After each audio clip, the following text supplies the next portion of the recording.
বিশ্ব নবীকে যারা অপমান করে, সাতেমে রাসূল নবীকে যারা গালি দেয়, এদেরকে মেরে ফেললেও কোনো অপরাধ নেই। এই সমস্ত কাজে আপনারা চড়াবেন না। আমরা নিজেরা আইন হাতে তুলে নিতে চাই না। বর্তমান বাংলাদেশে যে আইন আছে, এই আইন দিয়েই যদি বিচার হয়, তারপরও আপনি কিন্তু ছাড় পাবেন। অন্য জায়গায় পাগলামি করছেন পরে, নবীজির বিষয়ে কোনো আপোষ নেই। মুহাম্মদুর রাসূলুল্লাহ, আমরা এমনি নামাজ পড়তে না পারি, সিয়াম করতে না পারি, কিন্তু মুহাম্মদুর রাসূলুল্লাহর মর্যাদা আমাদের জীবনের চাইতেও বেশি। লা ইউমিনু আহাদুকুম হাত্তা আকুনা আহাব্বা ইলাইহি মিন ওয়ালিদিহি ওয়া ওয়ালাদিহি ওয়ান নাসি আজমাইন। নবীজি বলেন, অতক্ষণ পর্যন্ত তুমি মুমিন হতেই পারবে না যতক্ষণ সন্তানাদি, স্ত্রী, পুত্র, ছেলে মেয়ে, দুনিয়ার সব মানুষের তুলনায় আমি মুহাম্মদুর রাসূলুল্লাহকে বেশি ভালোবাসা, মহব্বত দিতে না পারবে। সুতরাং এই হাদিস সামনে রেখে আমরা কিন্তু দুনিয়ার জীবন চালাই। আমরা নামাজ, সিয়াম, অন্যান্য ইবাদত, বন্দেগী, জিকির, আজকার আমাদের কম থাকতে পারে, মুহাম্মদুর রাসূলুল্লাহর মহব্বত আমাদের ভেতরে কম নেই। বলেন? তারপরও এটা রবিউল আউয়াল মাস আসলে এমনি মানুষ অনেকে আবেগে অনেক কিছু করে, যদিও ইসলাম সমর্থিত এগুলো না। যেহেতু যেটা ইসলামে নেই ওইটা আমরা ইবাদত মনে করে যেন না করি, সতর্ক করছি। রবিউল আউয়াল আসলে যারা নবীর জন্মদিন পালন করার জন্য পাগল হয়ে যান, পৃথিবীতে কারো জন্মদিন, মৃত্যুদিন পালন করা জায়েজ নেই। এটা ইহুদি খ্রিস্টানদের কালচার। আমি কথা বোঝাতে পেরেছি? ইসলামে যেটা নেই, কেউ যদি ইসলাম মনে করে এটা পালন করে, সে বেদাত করে। আর যারা বেদাত করে সে যত জ্ঞানী মানুষ হোক ও গোমরাহ। আর যারা গোমরাহি অবলম্বন করে, আল্লাহ তাদেরকে জাহান্নামের পথে দিয়ে দেবে।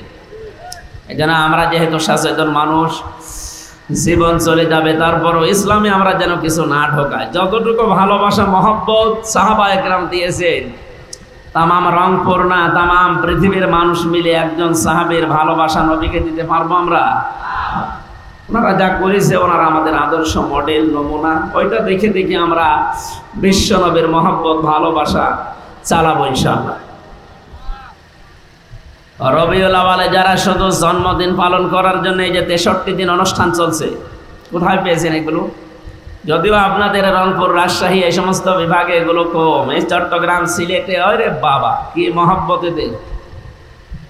অথচ পৃথিবীতে প্রমাণ, সিরাতের যত গ্রন্থ আছে প্রায় 27টার উপরে, প্রায় গ্রন্থগুলো আমি দেখেছি, কোন জায়গায় নবীজির জন্ম নিয়ে সাহাবায়ে কেরাম এবং তার বংশের লোকেরা এইরকম অনুষ্ঠান বানিয়ে আনন্দ করেছে আমরা পাইনি।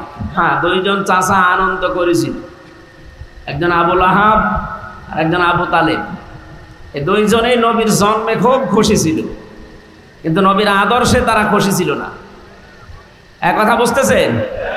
এই দুইজন নবীর চাচায় আদর্শ পেয়ে তারা খুশি না, কিন্তু তারা নবীর জন্মে খুশি। এটা মিলাদ যেটা বলা হয়, মিলাদ মানে জন্ম, মিলাদ মানে।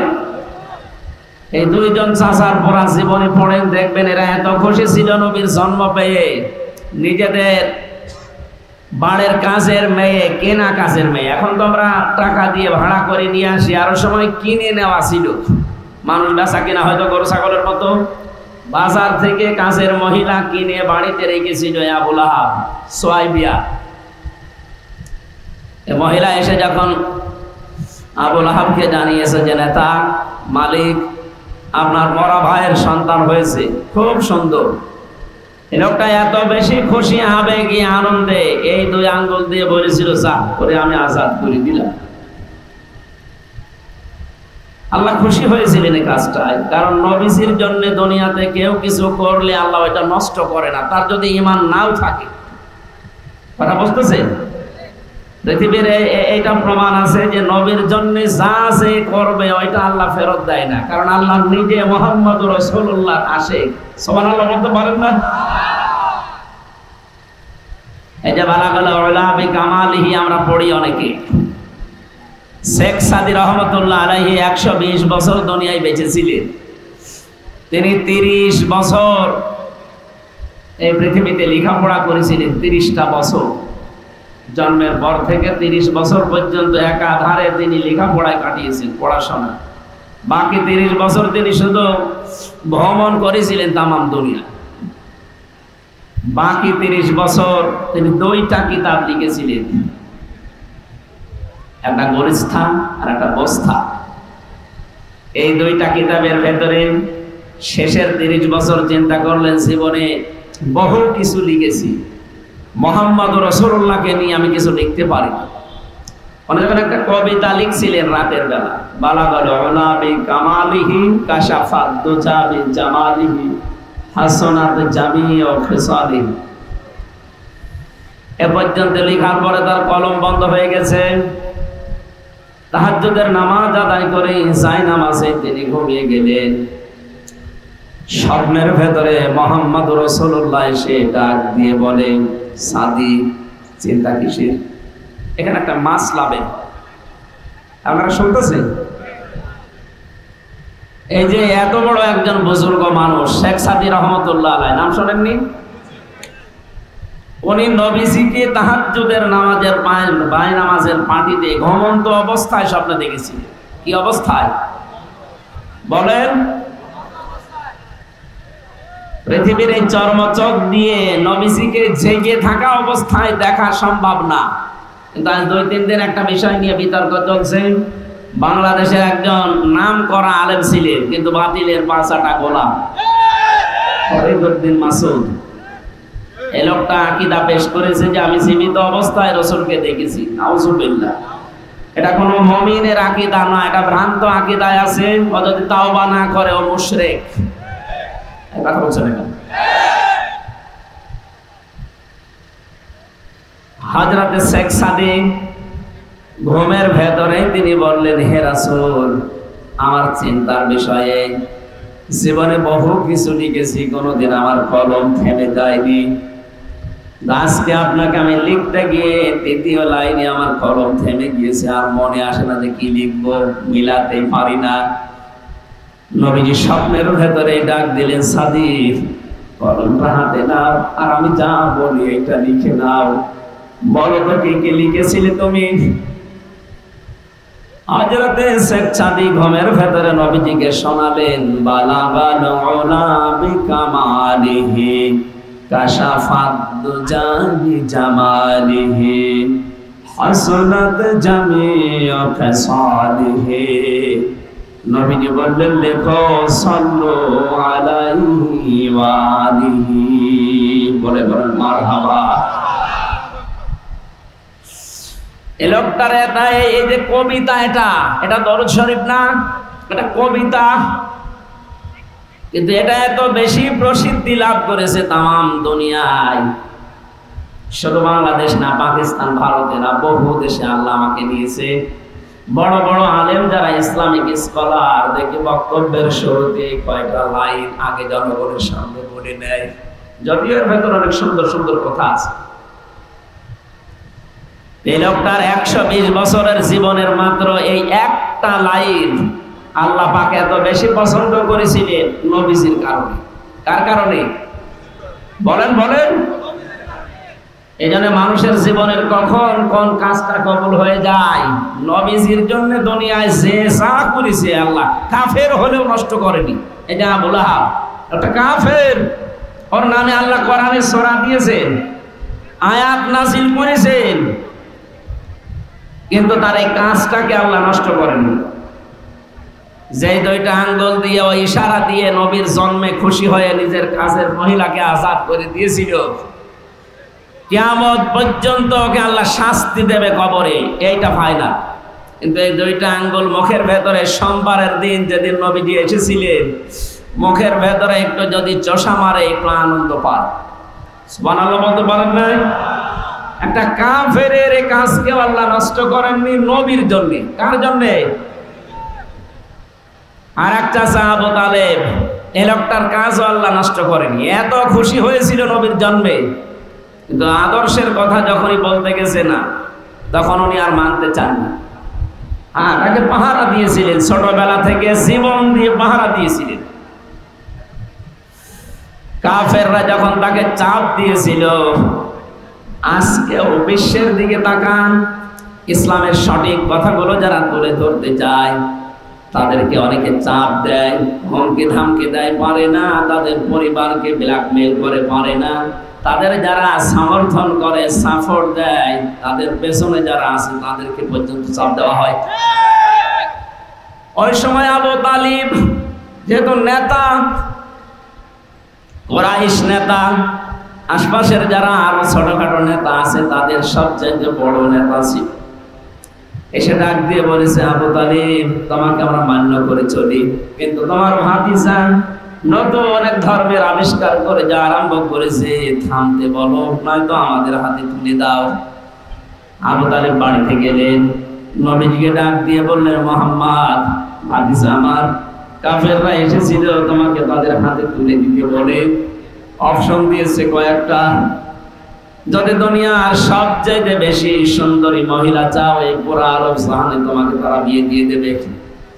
যদি সম্পদ দাও, তারা সম্পদের মালিক বানাবে। ক্ষমতা চাইলে তাদের যে চেয়ার আছে, ক্ষমতার চেয়ারও তোমাকে অর্ধেক দিয়ে দেবে।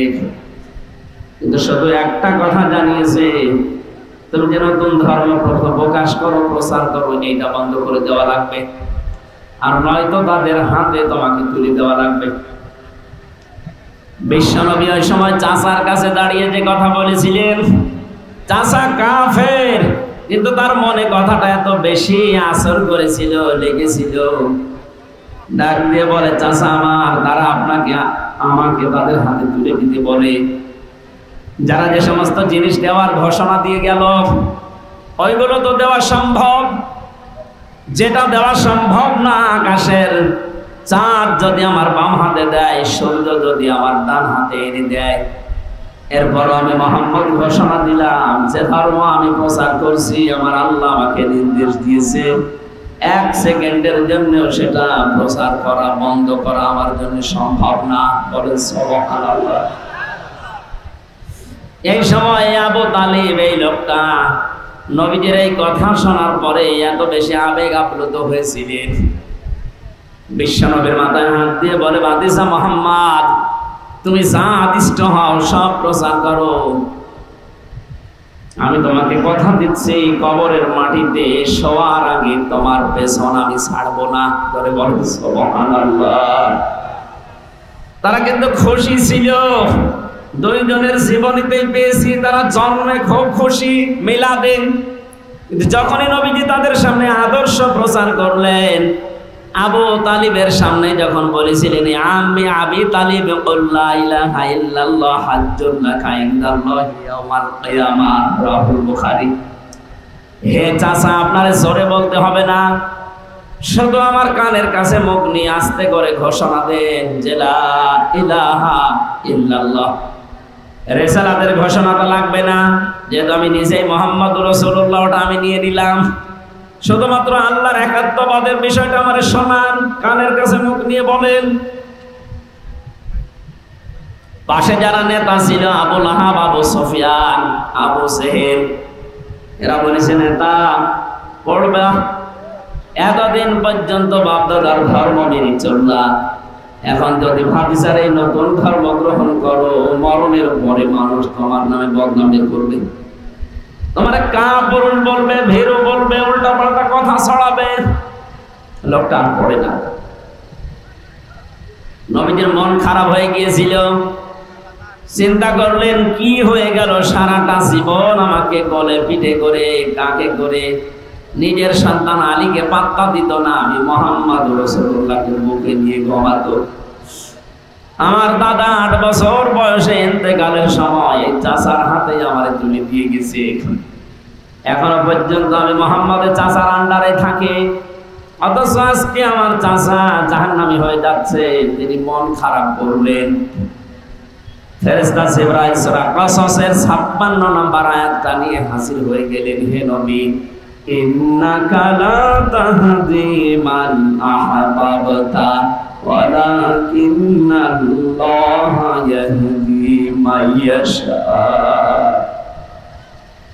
তাফসীরে ইবনে কাসিরের ভেতরে আছে, নবীজি ডাক দিয়ে বলেছিলেন, চাচা, বহু চেষ্টা করলাম আপনার পেছনে, আপনি এই কথা বললেন, আমার মনটা খারাপ হয়ে গেল। এই যে দেখছি জিবরাইল এসে গেছে, কি নিয়ে এসেছে বার্তা। ফেরেশতা জিবরাইল বলে, আপনি মন খারাপ করবেন না, কাঁদো কাঁদো অবস্থা আপনার দেখতে পাচ্ছি। কেন আপনার মন খারাপ হয়? হেদায়েত কি আপনার হাতে আল্লাহ দিয়েছেন বলেন? এটা তো আল্লাহ নিজের হাতে রেখেছেন। এটা যে আপনার চাচা, এটা আল্লাহ জানে। সারা জীবন আপনাকে কোলে নিয়ে, কাকে নিয়ে, পিঠে নিয়ে, বুকে নিয়ে মানুষ করেছে, খাওয়া দাওয়া দিয়েছে, আল্লাহ দেখেছে। কিন্তু লোকটার মন নেই। আপনি এত চেষ্টা করার পরও লোকটার মন নেই। এই জন্য আমার আল্লাহ পাক তাকে জোর করে হেদায়েত দেয়নি। কারণ হেদায়েত কে পাবে এটা আপনার চাইতে আল্লাহ ভালো জানেন। বলেন সুবহানাল্লাহ। এই লোকটা এত কিছু করেছিল জীবনে, খুশি আনন্দ মিলাতে, কিন্তু নবীর আদর্শের কথা শুনে তার মুখ ফিরিয়ে নিয়েছে। এখানে হাদিস হচ্ছে এটা, কিয়ামতের দিন নবীজি বলেন, আমার এই চাচা আবু তালিবের পায়ের নিচে জাহান্নামের জুতা আল্লাহ পরিয়ে দেবে। এই জুতার গরমের ঠেলায় তার মাথার মগজ পর্যন্ত টকবক করে উঠবে। আর এক চাচা আবু লাহাবের কথা শুনলেন। বিশ্ব নবী সাফা পাহাড়ে দাঁড়িয়ে বলেছিলেন, ইয়া সাবাহা, হে সকাল। তার মানে মানুষ যদি বিপদে পড়তো ওই সময় পাহাড়ের পাদদেশে উঠে তারা ঘোষণা দিত, হে সকাল, আমার বিপদ চলছে। লোকজন সবাই যখন পাহাড়ের পাদদেশে হাজির হয়ে গেছে, ডাক দিয়ে বলে, মোহাম্মদ, তোমাকে দেখতে পাচ্ছি, কি হয়েছে তোমার, কি বিপদ বলো। নবীজি ওই দিন বলেছিলেন, আমি যদি বলি পাহাড়ের পাদদেশে পেছনের সাইডে একদল শত্রু সেনা অবস্থান করছে তোমাদেরকে আক্রমণ করার জন্য, আমি তোমাদের যেটা অপেক্ষা করার জন্য বলছি, সতর্ক হওয়ার জন্য, এখন যদি সতর্ক না হও তাহলে তারা আক্রমণ করবে। ওরা বলেছিল, আপনি যা বলেন আমরা সব বিশ্বাস করি, কারণ কোনোদিন আপনি মিথ্যা বলেননি, এটা আপনারা জানি। যখনই নবীজি বললেন, তোমরা যদি এই মুহূর্তে আল্লাহর একাত্মবাদের স্বীকৃতি না দাও, তাহলে তার গজবের ফেরেশতারা অবস্থান নিচ্ছে, তোমাদের উপর আক্রমণ চালাবে। সামনে কেউ কোনো কথা বলে নাই। হাজারো মানুষের একটা লোক দাঁড়িয়ে একটা পাথর নিয়ে নবীজির দিকে নিক্ষেপ করেছিল আর জানিয়েছে, তাব্বালাকা আলিহাদা জামাতানা ইয়া মুহাম্মদ, এ মুহাম্মদ তুই ধ্বংস হয়ে যা। এই কথা বলার জন্য আমাদেরকে একত্রিত করলি, তুই ধ্বংস হয়ে যা, বরবাদ হয়ে যা, তুই নষ্ট হয়ে যা। আল্লাহ পাক এত বেশি নারাজ হয়েছিলেন এই কথার দ্বারা, ও হাত তুলে পাথর নিক্ষেপ করেছিল মাত্র এক হাত দিয়ে। কয় হাত বলেন বলেন? অথচ কোরআন বলছে, তাব্বাত ইয়াদা আবি লাহাবি ওয়া তাব। এখানে তাব্বাত ইয়াদুন না, ইয়াদা নিয়েছিল। তাসনিয়ার কারণে নুনটা পড়ে গেছে, ইসাফতের কারণে নুনটা পড়ে গেছে। তাব্বাত ইয়াদা শব্দের শাব্দিক অর্থ হচ্ছে দুই হাত। আল্লাহ বলেন, আবু লাহাবের দুই হাতই ধ্বংস হয়ে যায়। প্রশ্ন আসতে পারে, আল্লাহ কি অবিচারক? বলেন, সে তো এক হাত দিয়ে পাথর নিক্ষেপ করেছিল নবীর দিকে। আল্লাহ যদি রাগ করে কিছু করেও তাহলে তার এক হাত ধ্বংস হওয়ার কথা বলবেন? কথা বলেন না কেন? দুই হাতের কথা দিলেন। আমি যদি এখন এই যে জিনিসটা পাথর মনে করি, এখান থেকে নিক্ষেপ করি, শুধু এক হাতের দ্বারা হবে না, এই হাত নড়াচড়া করবে। আপনি দেখেন, কোন পাথর নিয়ে যদি জোরে নিক্ষেপ করেন দূরের দিকে, এই হাত দিয়ে যদিও মারেন, এই হাত নড়াচড়া করবে, সাপোর্ট দিচ্ছে, সমর্থন জানাচ্ছে। আল্লাহ পাক বলেন, যখন পাথর নিক্ষেপ করে নবীর দিকে এক হাত দিয়েই করেছিল, কিন্তু এই হাত দিয়ে একটু নড়াচড়া করেছে, এই জন্য আমি ওই হাতও রাখলাম না, নষ্ট করে দিলাম। এতটুকু আল্লাহ শেষ করেননি। শুধু আয়াত নাযিল করে আল্লাহ শেষ করবেন তা না, কিয়ামত পর্যন্ত আয়াত থেকে মানুষ যেন শিক্ষা নিতে পারে। যেহেতু তার দুই হাত আল্লাহ ধ্বংস করেছিলেন, কারণ এতটুকু যে হাত একটু নড়াচড়া করে সাপোর্ট দিয়েছে। আজ ১৫০০ বছর পর বিশ্ব নবীর আদর্শের পেছনে যারা লেগেছেন, বিভিন্ন মানুষ আমরা দেখতে পাচ্ছি, হয়তো আপনি ডান হাত দিয়ে শক্তি সামর্থ্য অনুযায়ী কাজ করছেন, আর বাম হাত দিয়ে পেছনের দরজা দিয়ে অনেক রাখোয়াল টাকা পয়সা ক্ষমতা দিয়ে আপনাদেরকে সাপোর্ট দিচ্ছে। আবুল আহাবের যদি এক হাত দিয়ে পাথর নিক্ষেপ করে দুই হাতই ধ্বংস হয়ে যায়, আজ বিশ্বে যারা মুহাম্মদুর রাসূলুল্লাহর আদর্শের পেছনে লেগেছে আর পেছনে যারা নড়াচড়া দিচ্ছে বাম হাতের মতো, কাউকে আল্লাহ ছাড় দেবে না, ধ্বংস করে দিবে। আল্লাহ পাক বলেন, মা আগনা আনহু মালুহু ওয়া মা কাসাব। শুধুমাত্র সে না, তার দুই হাত না, অতাব্বা সে ধ্বংস হয়েছিল, এটা প্রমাণিত। কতদিন পর্যন্ত মরে প্লেগ রোগে পড়েছিল ঘরের ভেতরে, যখন দুর্গন্ধ ছড়িয়েছে এলাকার মানুষেরা তার সন্তানদেরকে আত্মীয় স্বজনদেরকে যখন ঘৃণা ঘৃণা ঘৃণা এই শব্দ উচ্চারণ করেছে যে আপনারা মানুষ, আপনাদের কারণে এলাকায় আমরা বাস করতে পারি না। লোকটা মরে পড়ে তাকে কবর দেওয়া, মাটিতে দেওয়া, ওর কাছে যাওয়া সব ভয়ে আছে। এখানে নবীজির পেছনে যারা লাগে, তার দুশমন যারা, তাদেরকে আল্লাহ এত বেশি অপমান করে, অপদস্থ করে। আপনি দুনিয়ার দিকে তাকান, এই ১৫০০ বছর আল্লাহ ঠিক ওইটাই করছে। ওদেরকে এত নিচে নামায়, এত অপমান করে, ওর কাছেও মানুষ যেতে রাজি না। এই কালামানিকের দিকে তাকান, হয়তো নবীজিকে কিছু বলেনি, কিন্তু নবীর নায়েব যারা, নবীর ওয়ারিস যারা, নবীর উত্তরাধিকারী, নবীর আলেম যারা, তাদের পেছনে সবচেয়ে বেশি ভূমিকা ছিল এই লোকটার। কথা বলে না কেন?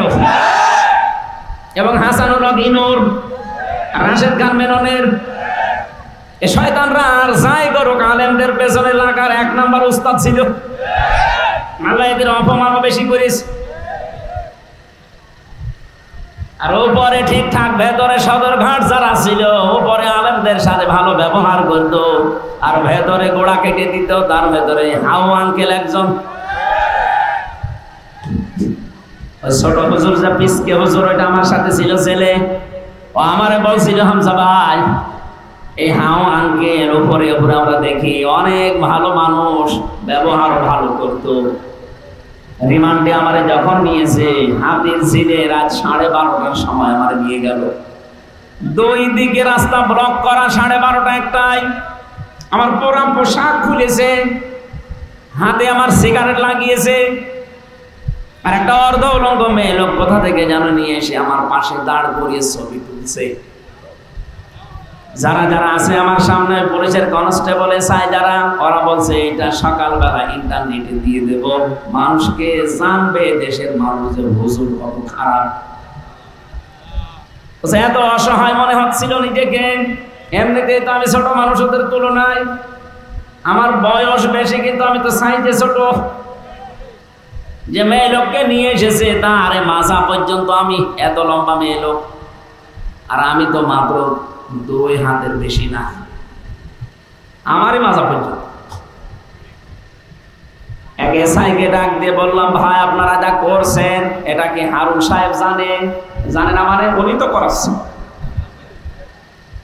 অথচ তার আগের দিনও রিমান্ডে এত ভালো আচরণ আমার সাথে করে গেল।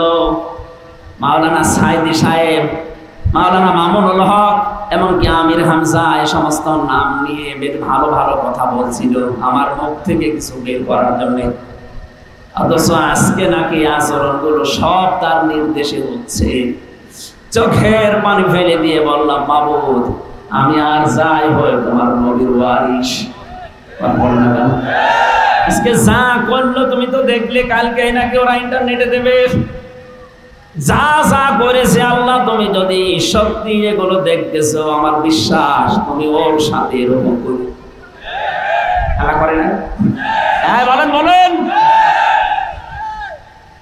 ও ছোট হুজুরের হয়তো কয়েক ইঞ্চি আমি জানি না, কিন্তু এর যে 3 ইঞ্চি তাম দুনিয়া চিনি ফেলেছি।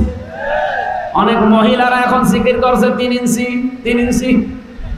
মানুষ জিকির করে আল্লাহ, আর ওরা জিকির করছে 3 ইঞ্চি। আলেমদের উপরে উপরে অনেককে ভালো ব্যবহার করতে দেখেছি কাউন্টার টেররিজমের রিমান্ডে, কিন্তু ভেতরে ভেতরে মানুষগুলো এত বেশি জঘন্য আচরণ করেছে, একটাকেও আল্লাহ ছাড়ে নাই। আমার যে লোকটা 11 ঘন্টা টাঙিয়েছিল ওই আসাদুজ্জামান, কাউন্টার টেররিজমের প্রধান, মানুষ নামে কলঙ্ক, একটা টাটকা নির্ভেজাল শয়তান, আমার কালো কাপড় দিয়ে চোখ বেঁধে নিয়ে মাটির নিচে নিয়ে মানুষকে বলতো পিটা। অথচ নিজের কামরায় যখন নিয়ে যেত রাতে, তখন তার আচরণ ফেরেশতার মতো। পরবর্তীতে কনস্টেবল যারা এসআই যারা ওদের জিজ্ঞাসা করতাম, ভাই এই এই যে আচরণ গুলো করলো, উনি জানে না মানে উনি তো করাচ্ছে। আমার মোবাইলটা 3 বছর পরে আদালত ফেরত দিয়েছে কয়েকদিন আগে, আমার মামলা সব খারিজ হয়ে গেছে, ওই দিন ফ্ল্যাশ মেরে সব নষ্ট করে দিয়েছি। এমন কোনো কিছু নেই যে ওরা দেখে নাই, যা ছিল। এমনকি সেই বিয়ের সময় একটা ছবি তোলা ছিল ম্যাডামের, ওই ছবিটা পর্যন্ত আমার রিমান্ডে দেখিয়ে বলছে কে শাবনুরের ছবি না পূর্ণিমার ছবি আপনার এই মোবাইল। পূর্ণিমা কোথায় পাবেন? দেখি ওই ম্যাডামের বিয়ের ওই ছবি, তোমার ম্যাডাম। এবার আমার বলছো হুজুর এত সুন্দর বউ পায় কি করে, দাঁড়ান আপনার বউ তুলে নিয়ে আসছে। বলেন ওর চরিত্র কি দেখেছি? আমি আর যাই হয়, আমি নিজে আলেম দাবি করি না, কিন্তু মানুষ তো আমারে আলেম বলে। এক কথা বলে না কেন?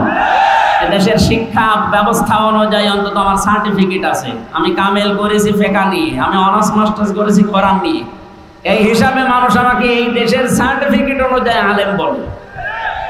নবীর ওয়ারিস আমাকে ভাবে আপনি যা করলেন জেনে শুনে, অথচ মাঝে মাঝে এসে বলতে আপনার কোনো দোষ নেই, আমরা জানি দোষ নেই, আপনি এগুলো করেন কেন?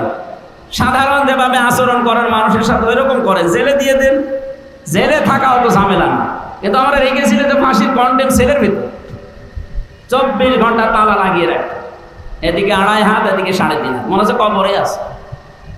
2 দিন 5 দিন 7 দিন 3 বছর একটাকে আল্লাহ ছাড়ে নাই। দেখেন যেইগুলো এরকম উপরে ভালো ছিল ফিটফাট, ভেতরে সদরঘাট, প্রত্যেককে আল্লাহ অপমান করেছে।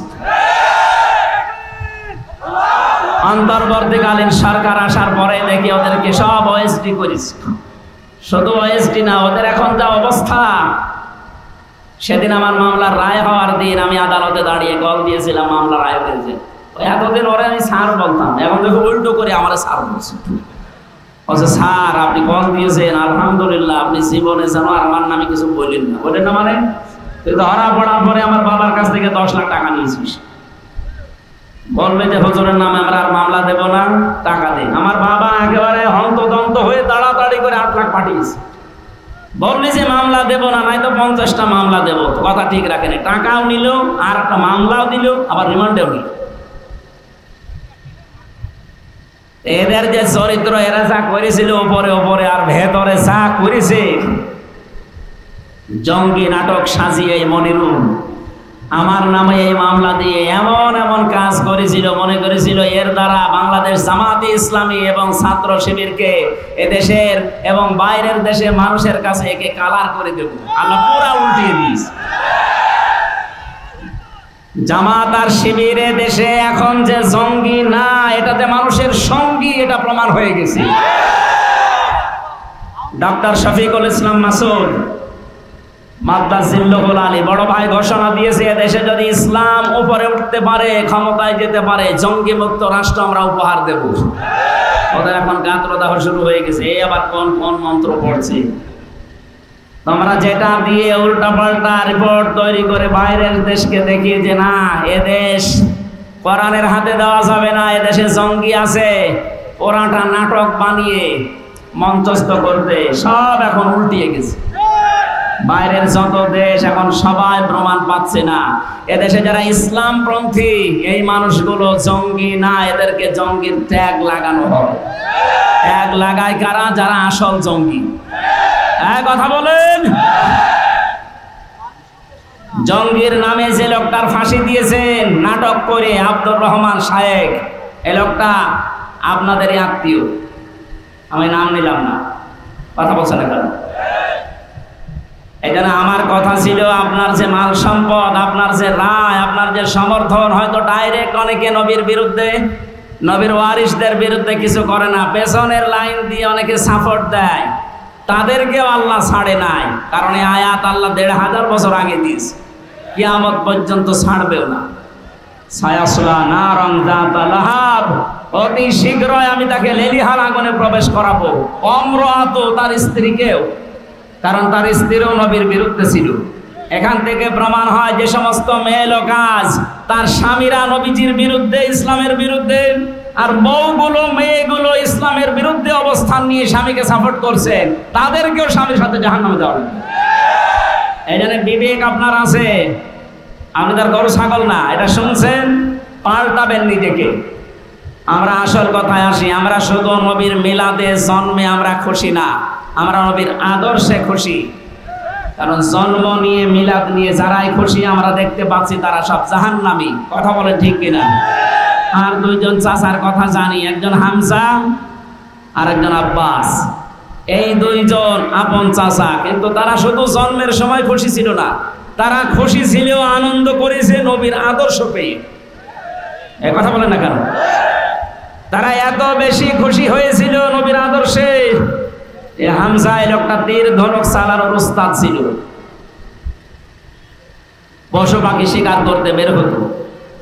একদিন এক হরিণের পেছনে দৌড়াচ্ছে, মানুষ দেখলে তো হরিণ দৌড়ায়। হযরতে হামজা তীর নিয়ে যখনই তিনি জঙ্গলের ভেতরে এগিয়ে যাচ্ছেন, হরিণ দেখে নিজের কাছে চলে আসতেছে। কি গো আশ্চর্য, হরিণ তো দৌড়াবে আর আমার কাছে আসে। হরিণ একেবারে কাছে আসার পর ডাক দিয়ে বলে, মাবুদ, জীবনে আমার জবানটা খুলে দাও, আমি শুধু নবীর পক্ষে একটা কথা বলে জীবনটা ধন্য করি। আমি আগেই বলেছিলাম, নবীজির জন্য পৃথিবীতে যে যা করেছে একটাও আল্লাহ নষ্ট করেনি, একটাকেও আল্লাহ পাক না দিয়ে পারেননি। হরিণ যখনই বলেছে আমি নবীর পক্ষে একটু কথা বলতে চাই, আল্লাহ তার জবান খুলে দিয়েছেন। মানুষের মতো এসে বলে, হামজা, তুমি আমাকে শিকার করার জন্য পেছনে দৌড়াচ্ছিলে, অথচ আমি নিজেই শিকার হওয়ার জন্য তোমার হাতে ধরা দিচ্ছি, কারণ আছে। আমি একটা কথা বলতে চাই, আমাকে শিকার করে, জবাই করে, রান্না করে খেয়ে ফেলো, কোনো অসুবিধা নেই। আমার দুইটা বাচ্চা পর্যন্ত কাঁদছে, তাদেরকেও দরকার হয় সাথে নিয়ে আসি। কিন্তু তোমার এতিম ভাতিজা ভাই নেই, তার একটা সন্তান আব্দুল্লাহর ছেলে মোহাম্মদ। এদেশের নেতা যাকে তোমরা মনে করো আবু জেহেল, রক্তাক্ত করে কাবার পাশে ফেলে রেখে দিয়েছে। আমি তোমার কাছে জানতে চাই, এর কোনো প্রতিবাদ তোমার জানা আছে কিনা? তুমি কিছু করতে চাও? মনের দুঃখ নিয়ে, ভারাক্রান্ত মন নিয়ে এই হরিণকে, হরিণের বাচ্চা দুটোকে ছেড়ে দিয়ে বাড়িতে আসলেন। স্ত্রী কাঁদতেছে, ডাক দিয়ে বলে, বউ আমার কাঁদো কেন? বলে, কাঁদি, আমার তো ছেলে মেয়ে নেই। আমি কাঁদি এই কারণে, তোমার ভাইয়ের ছেলে মোহাম্মদ এতিম মানুষ, তারে আজকে আবু জেহেল মায়ের ঘর করে কাবার পাশে রক্তাক্ত করে ফেলে রেখেছে। কিছু করবা কিনা? যদি কিছু না করো, আমি তোমার জন্য রান্না বাড়া সব বন্ধ করে দিলাম। নবীজির চাচি হযরতে হামজার স্ত্রীর এই কথাটাকে আল্লাহ ফেলে দেয়নি। সিরাত ইবনে হিশামের ভেতরে আল্লাহ পাক তাকেও চিরন্তন করে দিয়েছেন। বলেন সুবহানাল্লাহ। দৌড় দিয়ে ওই ধনুক নিয়ে চলে গেলেন। আবু জেহেল কয়েকজন সাঙ্গ পাঙ্গ নিয়ে মিটিং করছিল যে আজকে মোহাম্মদকে জনমের পিটানো পিটিয়েছি। তীর ধনুক নিয়ে বললে, কেন তুমি আমার ভাতিজাকে মারলে? এই বলেই করলেন আঘাত। ফেনকি দিয়ে আবু জেহেলের মাথা থেকে রক্ত বের হওয়া আরম্ভ হয়ে গেছে। ডাক দিয়ে বললেন, দেখো, আমার ভাই বেঁচে নেই, কিন্তু আমি হামজা এখনো পর্যন্ত জীবিত আছি। আমি তার ধর্ম মানি না, তার যে নিজের নতুন ধর্মের দিন, এটা আমি মানি না, বিশ্বাসও করি না। কিন্তু আমি বেঁচে থাকা অবস্থায় আমার ভাতিজার দিকে যেন কোনোদিন ধরে না তাকাতে দেখি। যখন দিচ্ছিল আশপাশের সাঙ্গ পাঙ্গ, তারা ডাক দিয়ে বলে, নেতা, শুধু অর্ডার দেন, হামজাকে আমরা শুয়ে দেই। আবু জেহেল বলেছে, দেখো, ও যখন কথা বলছিল আমার মনে হচ্ছে ওর দুই পাশে দুইটা বাঘ দাঁড়িয়ে আছে। সিরাত ইবনে হিশামে লেখা আছে এই দুইটা বাঘের আকৃতি তাকে আল্লাহ দেখিয়েছিলেন শুধু নবীর পক্ষে হযরত হামজা থাকার কারণে। বাড়িতে গেলেন, যাবার পথে হযরত মুহাম্মদ রাসূলুল্লাহ কাত হয়ে পড়ে আছে পাহাড়ের পাদদেশে। মাথাটা তার উপরে নিলেন, ডাক দিয়ে বললেন, ভাতিজা, তোমাকে যে আঘাত করেছিল এই মুহূর্তে তাকে আমি আঘাত করে রক্তাক্ত করে ফেলে রেখেছি, তুমি খুশি হয়েছো? নবীজি এবার চোখ তুলে তাকালেন, বললেন, চাচা আপনি এসেছেন, আমার শত্রুকে আপনি ওই পরিমাণে মার দিয়েছেন, আপনি আমাকে বলেন খুশি আছো কিনা? না, আমি খুশি হইনি। হযরত হামজা ওই সময় বলেছিল, ভাতিজা কি করলে তুমি খুশি হবে তাই বলো, আমি আজ তাই করব। নবীজি বললেন, চাচা সত্যি আপনি আমাকে খুশি দেখতে চান, আনন্দিত চান? বলে, হ্যাঁ চাই, বলো। আপনি আবু জেহেল সহ তামাম পৃথিবীর সবাইকে যদি মারধর করেন আমাকে খুশি পাবেন না। আমি খুশি হব তখন যখন আপনি আমার এই আদর্শটা মেনে পড়বেন, লা ইলাহা ইল্লাল্লাহ মুহাম্মাদুর রাসূলুল্লাহ।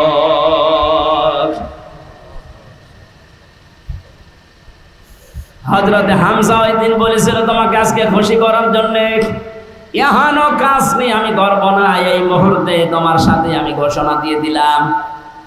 তিনি নবীর আদর্শে, নবীর জীবন চরিত্র পেয়ে খুশি হয়ে নিজের জীবনটা পর্যন্ত দিয়ে ৭০ টুকরা হয়েছিলেন উহুদের ময়দানে।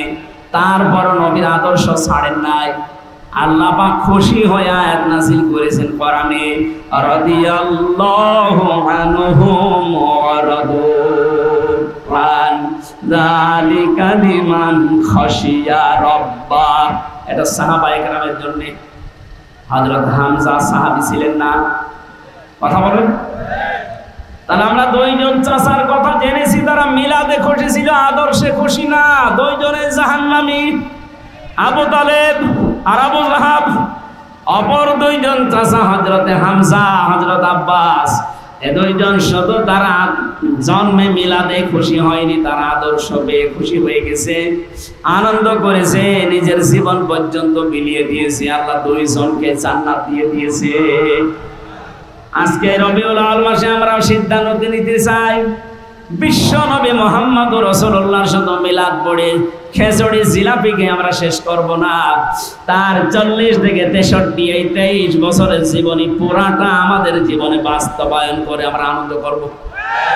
হ্যাঁ, রাজি আছেন আপনারা? আল্লাহ মাহফিল সাকসেস করুন, বলেন আমিন। আজকে তেলাওয়াত করেছে সূরা কাসাস 85 নম্বর একটা আয়াত। এটা বিশ্বনবী মুহাম্মদ রাসূলুল্লাহর সাথে রিলেটেড, এই জন্য এটা পড়লাম। কাসাস মানে ঘটনা সমূহ। কাসাস মানে কি? আল্লাহ রাব্বুল আলামিন বলেন, ইন্নাল্লাযী ফারাদা আলাইকাল কুরআনা লারাদ্দুকা ইলা মাআদ। নবীজিকে আল্লাহ জানাচ্ছেন, হে নবী, অবশ্যই আল্লাহ পাক আপনার উপরে কোরআনের আইন মানা ফরজ করে দিয়েছেন। এখান থেকে মাসলা বের হয়, এটা কিছু তো নবীজির জন্য। কোরআনের যে আইনগুলো আছে 500 আইন আছে। কয়টা? বলেন বলেন। এই 500 আইন মানা নবীজির জন্য শুধু ফরজ। এদের ব্যাখ্যা করতে গিয়ে সূরা যুখরুফের 42 নম্বর আয়াতে আল্লাহ জানিয়েছেন, ওয়া ইন্নাহু লাযিকরুল লাকা ওয়া লিকাওমিকা ওয়া সাওফা তুসআলুন। হে নবী, আপনাকে আর আপনার উম্মত বলে দাবি করবে, তাদেরকে আমি কিন্তু কিয়ামতের দিনে এই প্রশ্নটা প্রথম করব যে আমার কোরআনের আইন মানা হয়েছে কিনা। তাহলে কোরআনের আইন মানা এটা ফরজ, নামাজের মতো, সিয়ামের মতো। কথা বলেন না কেন?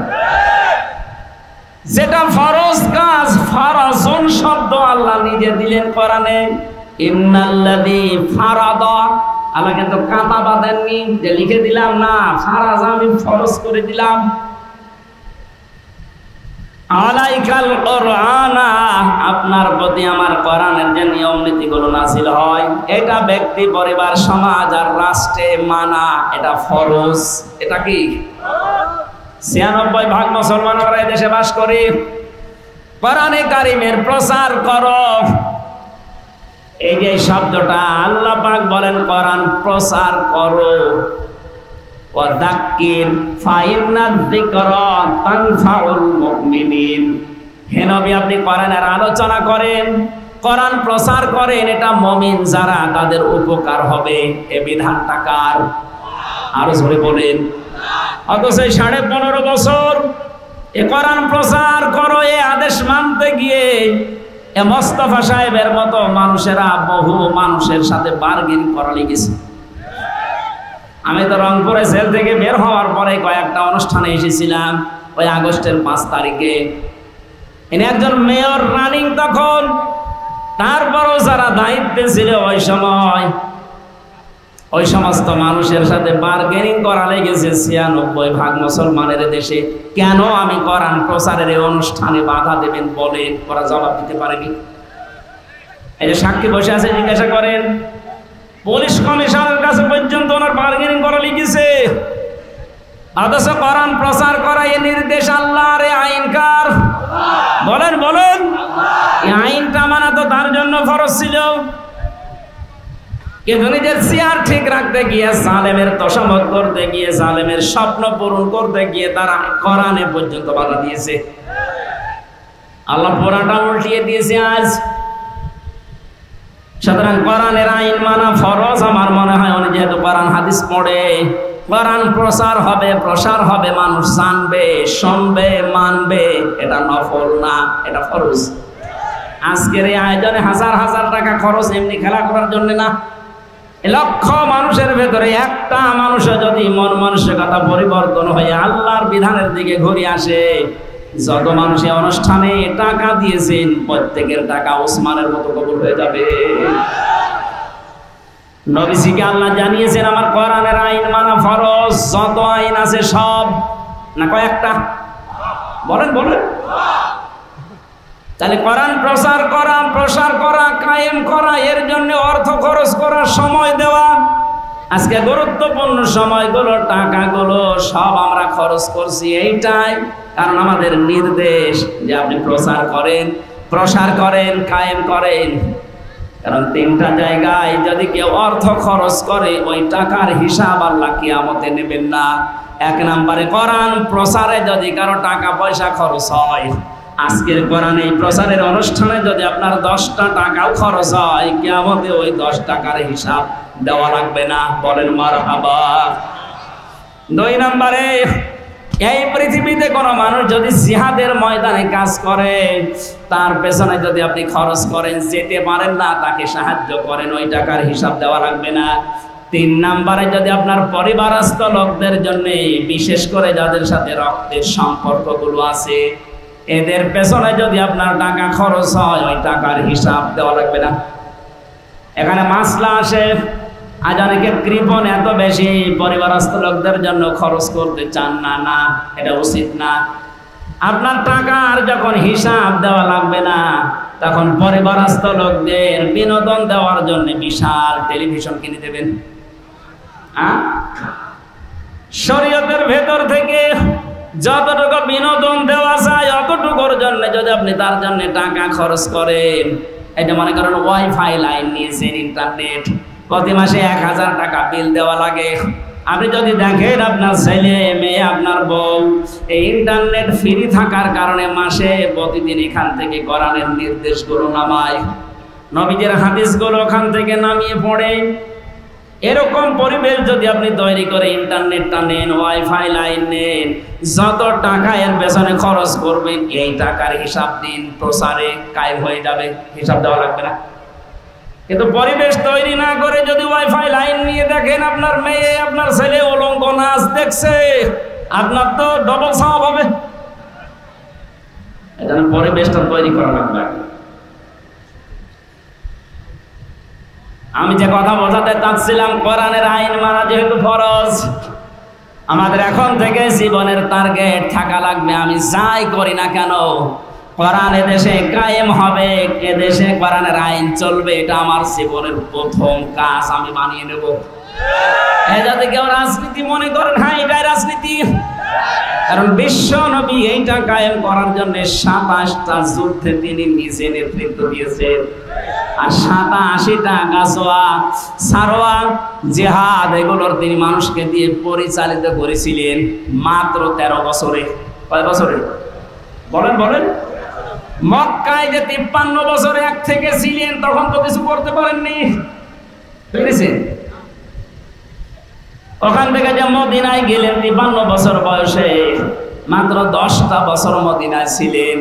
এই 10 বছরের ভেতরে তাকে 27টা যুদ্ধে নিজের নেতৃত্ব দেওয়া লেগেছে। তাহলে বলেন তো বাস্তবতা কোথায়? নবীজি কোরআনের বিধান চালু করার জন্য এগুলো করেছিলেন না ব্যক্তিগত স্বার্থে? কোরআনের জন্য যদি উনি যে জিহাদের ময়দানে সেনাপতির দায়িত্ব পালন করে, তা 1টা 2টা না 27টা, ওই রকম যদি পরিস্থিতি আমাদের আসে যে তরবারি হাতে নেওয়া লাগবে, বোমা হাতে নেওয়া লাগবে, মানুষকে মেরে ফেলা লাগবে, এই সিচুয়েশন আসলে কোরআন কায়েমের জন্য ওইটাও জায়েজ আছে। আর ওইটা যদি কেউ রাজনীতি মনে করেন, জিহাদ মনে করেন, হ্যাঁ ওইটাই আমার জিহাদ, কারণ আমার জীবনের আসল টার্গেট ইন্নাল্লাযী ফারাদা আলাইকাল কুরআনা লারাদ্দুকা ইলা মাআদ। আমি চাই আল্লাহর এই জমিনে অন্য কারো বিধান চলবে না, আমি চাই আল্লাহর বিধান দিয়ে জমিন চলবে। আলা লাহুল খালকু ওয়াল আমরু, বানিয়েছেন যিনি, আইনও চলবে তার। কথা বলেন ঠিক কিনা?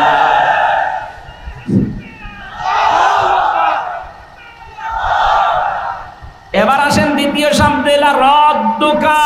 এই আলেম যারা আছেন, জ্ঞানী মানুষ যারা, গ্রামার বসে আর্মি লাম দিয়েছেন আল্লাহ, লামে তাকিদ।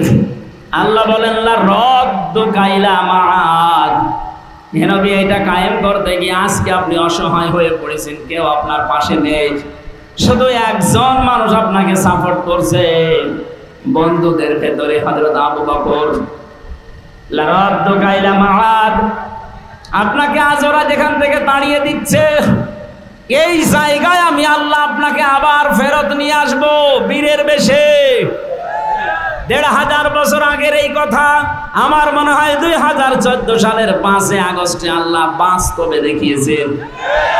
এই 15.5 বছর যাদের নাম উচ্চারণ পর্যন্ত এ দেশে নিষেধ ছিল, 5 দিন আগেও যাদেরকে নিষিদ্ধ ঘোষণা করেছিল, কথা বলে না কেন? মনে হচ্ছিল ওই সময় পুরো জমিন আমাদের জন্য সংকীর্ণ, কোন জায়গায় আমাদের জায়গা নেই। শেষের 5 দিন কি অবস্থায় ছিলেন আপনি বলেন? আল্লাহ বলেন লারাদ্দুকা ইলা মাআদ। আপনি যাচ্ছেন আজকে একা একা, নবীজি ওখান থেকে বের হলেন, বাড়ি থেকে বের হয়ে তিনি আবু বকরের বাড়ি থেকে ডাকলেন, আবু বকর। সঙ্গে সঙ্গে হযরত আবু বকর একটা টোপলা মাথায় নিয়ে দাঁড়িয়ে।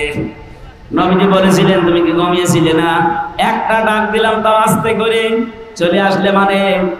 হযরত আবু বকর বলেছিলেন, হে রাসূল, 6 মাস আগে আপনি শুধু ইঙ্গিত দিয়েছিলেন যে হিজরত করা লাগতে পারে, তোমাকে সাথে নিতে পারি, আমাকে নেবেন, আপনি বলেননি নিতে পারি।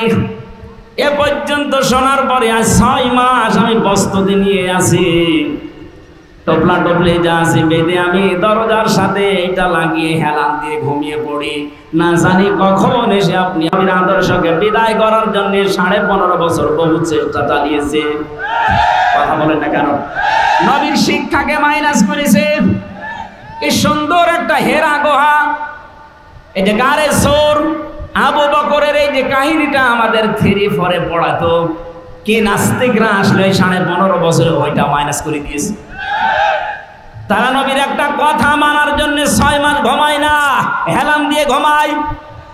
আরে 15.5 বছরের ভেতরে ওরা আল্লাহর নবীর জীবনী পর্যন্ত শিক্ষা ব্যবস্থা থেকে বাদ দিয়ে দিল, প্রতিবাদ করার মতো কায়দা ছিল না। কথা বলে না কেন? যা করেছেন পুরাপুরি উল্টি আমরা আগের অবস্থায় ফিরে দিতে চাই। মানে অবস্থায় থাকলে আগামী 10 বছরে দেশে নাস্তিক দিয়ে ভরে যাবে। ওরা যে সিস্টেম চালু করে গেছে, এই জন্য আমার মনে হয় বাংলাদেশে ইসলামপন্থী মানুষ এখন যারা আছে সবচেয়ে বেশি ঘৃণা করে এই নওফেলকে। এটা একটা টাটকা নির্ভেজাল শয়তান ছিল। নবীর আদর্শকে বাদ দিয়ে কি শ্রীকৃষ্ণ শ্রীরাম এদের জীবনে ঢুকিয়েছে। আপনি ঢোকান, শ্রীকৃষ্ণ শ্রীরাম নিষেধ করছে না। হিন্দু যারা আছে দেশে 4 ভাগ, তাদের শিক্ষা যেটা আছে তাদের ভেতরে দেন। আমরা 96 ভাগ মুসলমান, আমরা আদর্শ পড়তে চাই মুহাম্মদুর রাসূলুল্লাহ। কারো বাবার আদর্শ আমরা পড়তে চাই না। মানুষের জীবনী পড়ে আমাদের জীবন পরিবর্তন হবে না, হবে একজনের জীবনীতে, তার নাম মুহাম্মদুর রাসূলুল্লাহ। এর আগে যে মহিলা ছিল প্রজাপতি মহিলা, নাম দিয়েছিল প্রজাপতি মন্ত্রী। পররাষ্ট্রমন্ত্রীর দায়িত্বে যখন ছিল শুধু ঘুরে বেড়াতো, কোনো কাজ নেই। আজকে শুনলাম আরো 5 দিন রিমান্ডিং। ডিম দেওয়া দরকার এই সমস্ত মানুষ। এগুলো মানুষ নামে কলঙ্ক। আমাদের একেবারে মাথা ভেঙে দিয়েছে, জাতির শিক্ষা ব্যবস্থা পুরো ধ্বংস করে ফেলেছে। আহ্বান জানাবো ধর্ম মন্ত্রণালয়ের যিনি দায়িত্বে আছেন উপদেষ্টা হিসাবে ডক্টর আফাম খালিদ স্যার, খুব তাড়াতাড়ি আমাদের আগের অবস্থাগুলো, আমাদের নবীর জীবনীকে আবার সন্নিবেশিত করা হোক। আমাদের জীবন অবশ্যই এই রবিউল আউয়াল মাসের দাবি, এটা আমাদের জীবন পাল্টাবে। কারণ নবীজির জীবনী দেখে দেখে যদি সাহাবা একরাম নিজের ধর্ম ছেড়ে দিতে পারে, নবীর আদর্শ পড়লে আমাদের জীবন পাতা পাল্টাবে না? বলেন, আমরা আশা করছি পাল্টাবে। বিশ্বনবী তাকে নিয়ে চলে গেলেন গারে সৌর, যেটা বলা হয়। আমি নিজে উঠেছি, 3.5 ঘন্টা লেগেছে আমার মতো যুবক মানুষের। তাও তো ওই সময় আমার বয়স ছিল 30। 3.5 ঘন্টা ওই জায়গায় উঠে দেখলাম আল্লাহর নবী যেখানে বসেছিলেন, ঘুমিয়েছিলেন একটু আবু বকরের উপরে মাথা দিয়ে। ওরা যেখানে আক্রমণ করার জন্য ওই জায়গা পর্যন্ত গিয়েছিল, প্রত্যেকটা জায়গায় নবীজিকে আল্লাহ নিজে দায়িত্ব নিয়ে বাঁচিয়েছেন। সাপে কামড় দিয়েছিল আবু বকরকে, নবীজির থুথু মোবারকের কারণে আল্লাহ ব্যথা নিরাময় করে দিয়েছেন। মাকড়সা এবং কবুতর এসে জাল বনিয়ে ডিম পাড়া অবস্থায় নবীজির জীবনকে রক্ষা করেছে। মাকড়সার জালের নিচ দিয়ে যখন এই শত্রুদেরকে দেখা যাচ্ছিল, বিশ্বনবী ওই দিন নিজের সাথী আবু বকরকে বলেছিলেন, লা তাহজান ইন্নাল্লাহা মা'ানা।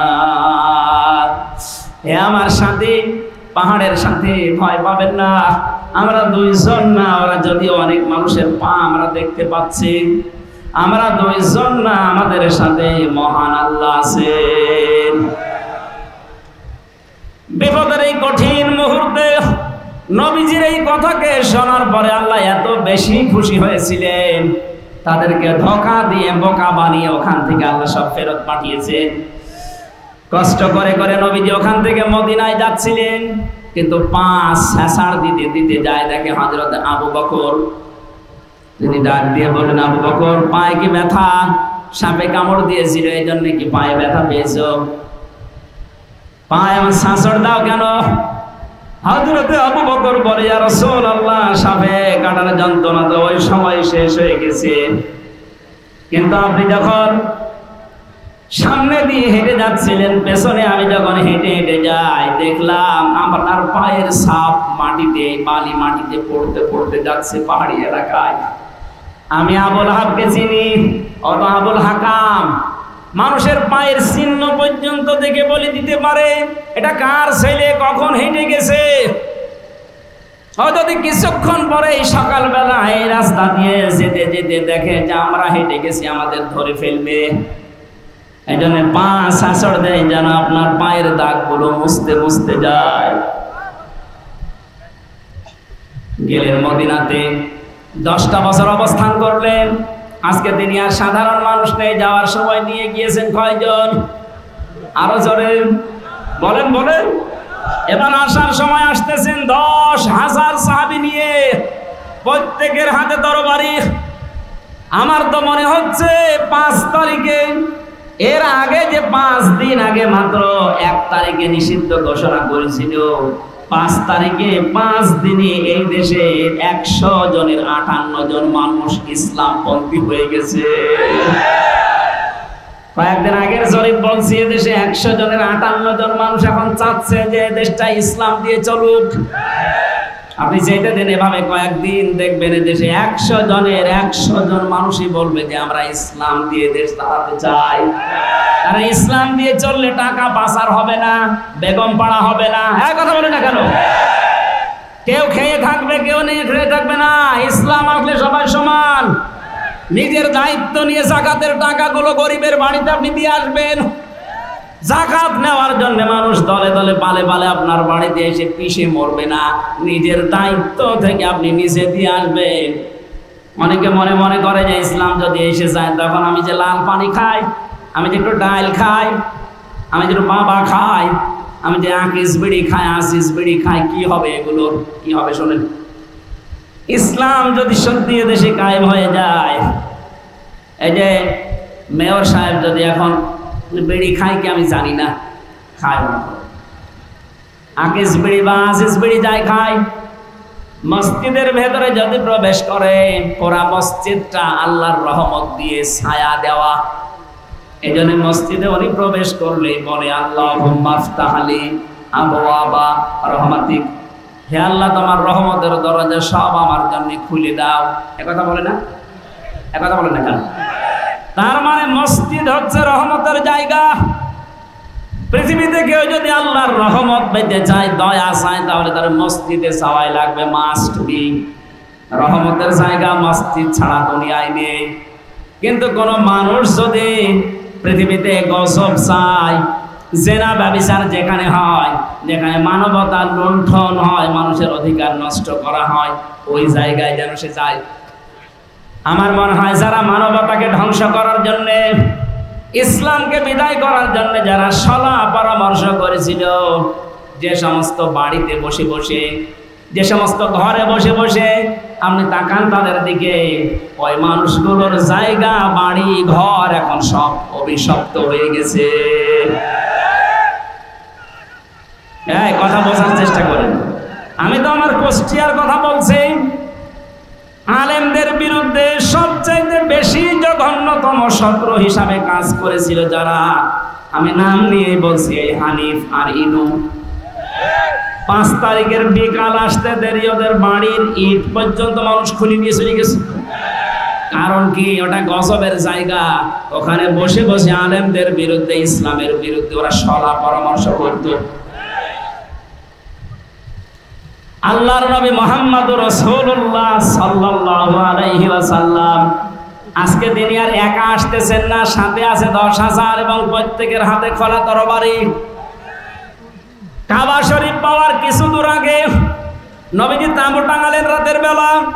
কালকে আমরা মক্কা বিজয় করব, দখল করব মক্কা। ওরা বহু অত্যাচার এই 13 বছর আমাদের উপরে করেছিল।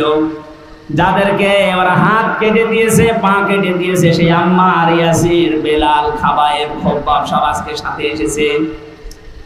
বিশ্বনবী সবাইকে ডাক দিয়ে বললেন যুদ্ধের কিছু কৌশল আছে। ওরা আবু জেহেল তো বদরের ময়দানে শেষ হয়ে গেছে, নেতৃত্বে আছে আবু সুফিয়ান, লোকটা ছাড়বে না, খুব বিচক্ষণ মানুষ। এখানে আমাকেও বিচক্ষণের পরিচয় দেওয়া লাগবে। সাহাবায়ে কেরাম, তোমরা 3টা কাজ বেশি বেশি করবা, আর 3টা কাজ একেবারেই করবা না। যে 3টা কাজ একেবারেই করবা না, কোনো মহিলা, কোনো নারী এদের গায়ে হাত দিবা না। 2 নম্বরে কোনো শিশুর গায়ে হাত দিবা না। যদি কেউ ক্ষমতা পায়, বিজয় হতে পারে, তাহলে তাদের এই কর্মসূচিগুলো নেওয়া দরকার। যে মহিলাদের গায়ে হাত দেওয়া যাবে না, শিশুর গায়ে হাত দেওয়া যাবে না, কোনো বৃক্ষ কাটা যাবে না। অথচ 15 বছরের ভেতরে তাকান পুরা উল্টা। ক্ষমতা পেয়ে কত নারীকে বিনা কারণে জামাত ইসলাম করে, ছাত্রী সংস্থা করে, ইসলামের বৈঠক করে, এই নাম দিয়ে গ্রেফতার করে জেলখানায় পাঠিয়েছে। আবার আমি নবীর উম্মত, আমি হজ করে এসেছি, এই ঘোষণা দিলাম, লজ্জা করে না? নবীজি বললেন শিশুর গায়ে হাত দেবে না। বাস্তবে দেখলাম এ দেশের শিশুর অপরাধের জন্য, বাবার অপরাধে শিশুকে ধরে ধরে তারা জেলখানায় দিয়েছে। এই যে হুজুরটার নাম বললো শিশু হুজুর না, ওর বয়স আছে কিন্তু শিশু হুজুর তো। ওর পোস্টারে পর্যন্ত মানুষ লিখে দিত শিশু বক্তা। শিশুকেও আপনি ছাড় দিলেন না। এই আপনার ক্ষমতা পাওয়ার কারসাজি। নবীজি বললেন আমার বিজয়ের দ্বিতীয় শর্ত করবা না শিশুর গায়ে হাত দিবা না, বৃক্ষ কাটবা না। আজ তাকান এই 15.5 বছরের রাস্তার পাশে কত পুরাতন পুরাতন গাছ ছিল, সব সাবাড় করে ফেলেছে। নবীজি বলেছিলেন 3টা কাজ বেশি বেশি করবা। 1 নম্বরে তোমরা পায়খানা বানাবা কম, আর রান্না করার চুলা বানাবা বেশি। আর আমার শত্রু আবু সুফিয়ানের বাড়িতে কেউ যদি অবস্থান নেয় তাকে কিছু বলবো না। আবু সুফিয়ান এই রাতে এশার নামাজের পরে 8টা-10টার দিকে তার গোয়েন্দা বিভাগের যারা গুপ্তচর আছে 4 জনকে পাঠিয়ে দিলেন, যাও শুনেছি আব্দুল্লাহর এতিম ছেলে মোহাম্মদ আজকে আসতেছে মক্কা বিজয় করার জন্য। তাবু টাঙিয়েছে মক্কার অদূরে, দেখো তো কয়জন মানুষ সাথে নিয়েছে। আল্লাহর নবী জানিয়েছিলেন চুলা রান্না করার চুলা বানাবা বেশি বেশি করে। 1 জন মানুষ চুলা বানাও 10টা করে, তাহলে 10,000 মানুষ চুলা হবে কত বলেন? ওরা এশার নামাজের পরে এসে শুধু চুলা গুনতেছে, যে রান্না তো হচ্ছে, তারপর ভেতরে যাই থাক। চুলা গুনতে গুনতে ওদের রাত গভীর হয়ে গেছে। ফেরত যে বলেন নেতা মানুষ কত আছে জানি না, চুলা গুনি শেষ করতে পারিনি। ধমক দিয়ে বলে তোদের পাঠালাম মানুষ গণনা করতে, তোরা গণনা করলে চুলা হবে না তোদের দিয়ে। আর দলকে ফজরের পরে পাঠালেন, যাও। রাতের বেলা হয়তো ওরা টের পায়নি, দেখতে পায়নি, এখন একটু ফর্সা হচ্ছে, এই সময় যাও। নবীজি বলেছিলেন তোমরা পায়খানা বানাবে কম, মানুষ 10,000, পায়খানা 10টা। এরাতে যেহেতু সবার এই কাজে যাওয়া লাগে, সকালবেলা ওরা এসে দেখে এক একটা পায়খানার সামনে প্রায় 600, 700, 1000 মানুষ দাঁড়িয়ে। চিন্তা করছে তাঁবুর ভেতরে লোক আছে কিনা জানি না, কিন্তু পায়খানার সামনে অবস্থা কি। কয়েকটা লাইন গুনতেছে, 3-4 হাজার গণনা করে বলছে দরকার নেই। ডাক দিয়ে বলে কি অবস্থা, মানুষ কত আছে জানি না, এক একটা পায়খানার সামনে মানুষ যত আছে লাইন গণনা করে শেষ করতে পারিনি। আবু সুফিয়ান রাগান্বিত হয়ে বলে বেটা বিয়াদব বললো, পাঠালাম কি আর করিস কি, তোদের দিয়ে হবে না, আমি নিজে যাবো। আজ নিজেই সকালবেলা গেছে। নবীজি ফজরের নামাজ আদায় করার পর তিনি যেহেতু এখন প্রস্তুতি নেবেন, আর খালি হাতে প্রস্তুতি নেওয়া জায়েজ নেই। আজ আমরা অনেকে শুধু তসবিহ নিয়ে পড়ে আছি। হ্যাঁ কথা বলেন না কেন? এই রাতে তো আপনি 13 তারিখে মার খেয়েছেন 13 সালে।